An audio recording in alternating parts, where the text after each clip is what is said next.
So, do inanimate things have impact on you? Yes, if you allow it. You are the only creature on this planet who's been given the freedom to shape your own life. It is this freedom that human beings are suffering. For good luck, you keep it in the pocket. If it's on your finger, they will think you're…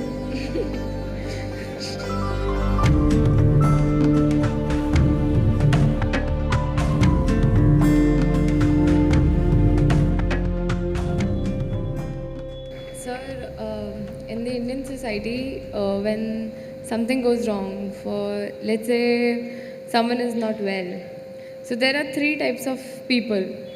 Ones who go to the hospital, then there are the ones who rush to the temples, and then there are the third ones who rush to the astrologers. So we are actually taught from the beginning that inanimate objects and things around us have the power to control our lives. For example, the this for example, my mother when 2 to 3 years back told me to wear a ring which had the gemstones. I still has it on, have it on because, of course, because that's what mom has said. You need to take it off, otherwise the boys will think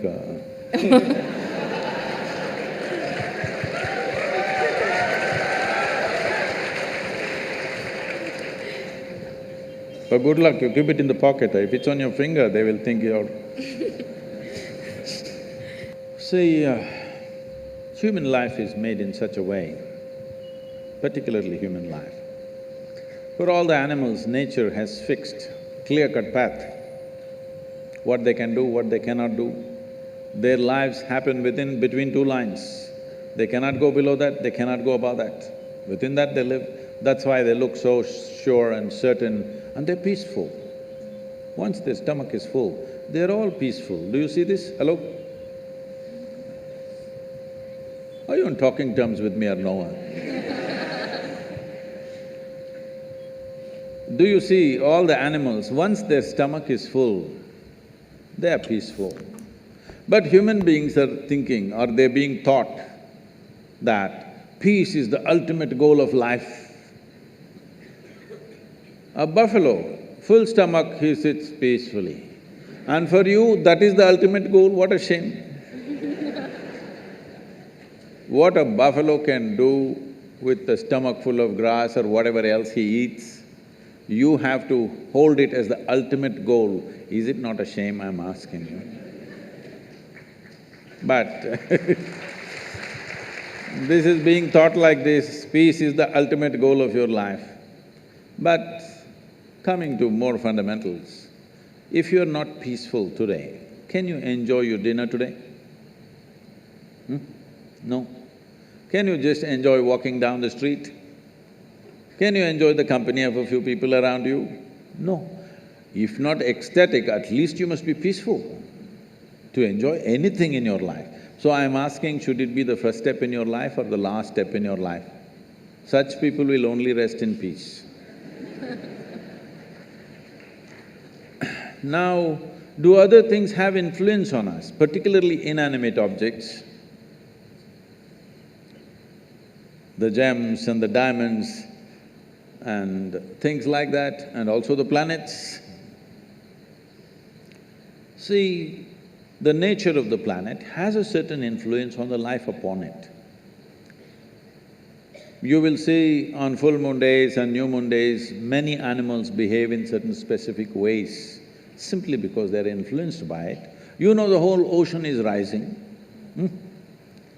When ocean, which is millions and millions of tons of water, is able to rise, when 72% of your body is water, you think it won't rise at all? It does. So, I don't know if you're conscious of it, but in India, most people are, not only in India, in anywhere, wherever there are mental asylums and things, they are conscious of it. On full moon days and new moon days, people get exaggerated levels of disturbance in their minds. So people think new moon and full moon will cause madness. No, that's not the truth. If you're very loving, full moon day you will become more loving. If you're very joyful, On a full moon day, you will become more joyful. If you're a little crazy, you'll get little more crazy. Whatever is your quality gets little hyped on that day. So those who are romantic, they want full moon day. Those who want to meditate, they want full moon day. Those who are a little mad, they don't want full moon day.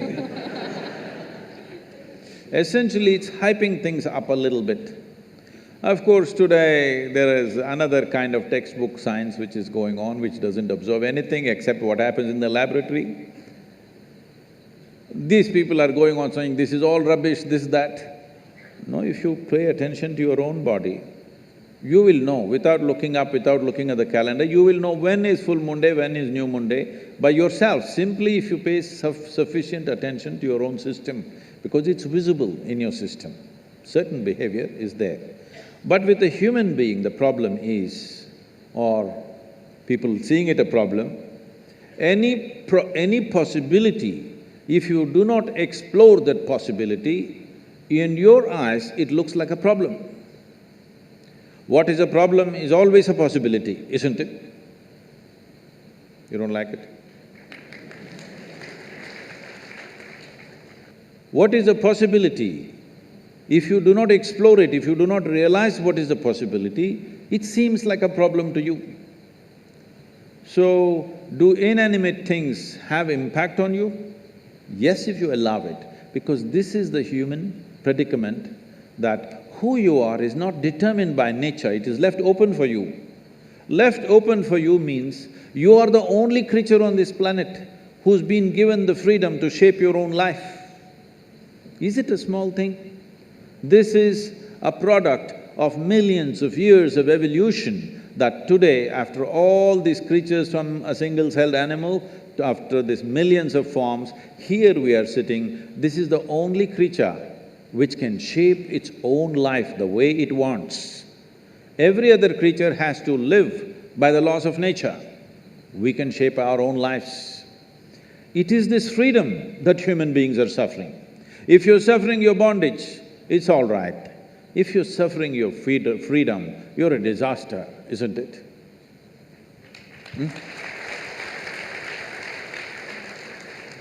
You're suffering your bondages, you're chained to something, you're suffering that, understandable. But you're suffering because you're free. Most human beings are suffering because they're free. They're always trying to bind themselves to something or somebody all the time because freedom scares them. Because freedom is a pathless path. Freedom is an open terrain, there's no fixed line. Because there is no fixed pathway, most people feel terrified. But the highest value in human life is freedom, isn't it so? Hello? In this culture, the highest value in this culture is not God, not heaven. Mukti, moksha, liberation, freedom is the highest value. Established that no matter what you do, you must seek mukti. You can do whatever you do with your life, but all that process should be towards your liberation. You must be moving towards higher and higher levels of freedom on a daily basis. Otherwise, your life is not worth it because you're getting entangled with the process of life. Even if you go to heaven, it's an entanglement. See, I'm sure before you joined IIT, you're still keeping Bombay, right? I see. Before you joined IIT, when you have written your whatever entrance tests and stuff, only thing is somehow I want to get in, because it's like heaven, entering heaven. No matter what, I want to get in, that's the only thing I want. After you get in, see how many problems.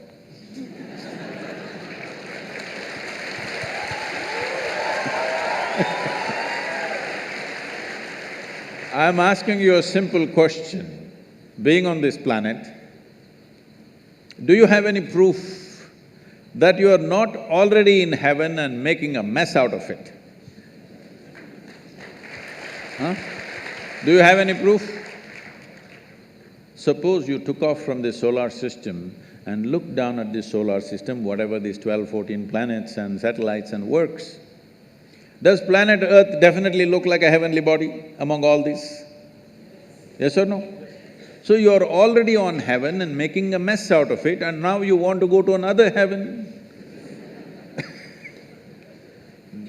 This culture does not value heaven, does not value God, values only freedom. We want to be even free from the creation and the creator.